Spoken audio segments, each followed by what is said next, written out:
sixth graders. So this is a demonstration that I usually love to do in the classroom, and it's actually one of my favorite things that I usually do to start the year.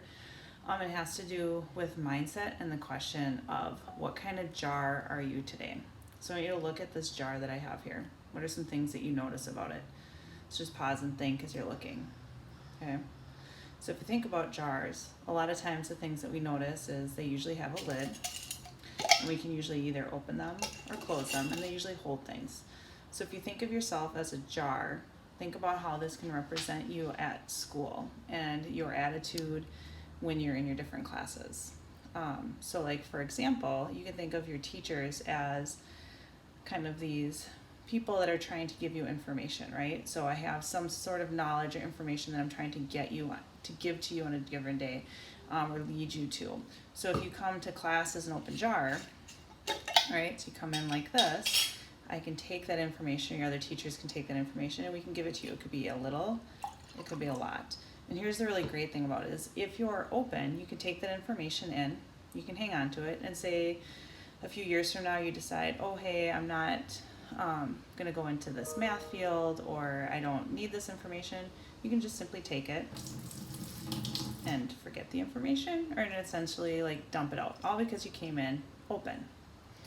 But the problem is that I see a lot of times in math class is that so many of you have had negative experiences in elementary school.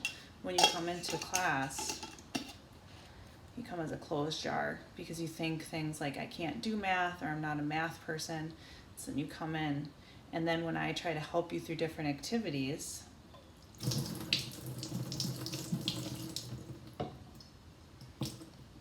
I can't help you. And then it becomes a self-fulfilling prophecy, because now, say 5 years down the road, you decide you want to take a math class.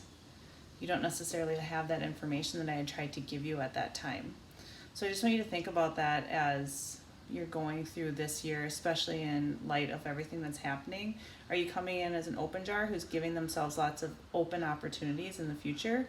Or are you shutting yourself off completely and not taking in some of that stuff that teachers are trying to give you, that you may or may not need in the future? And that's not really what we're looking at right now. But the big thing is can you come in open and ready to learn on a given day, so that you have those choices in the future.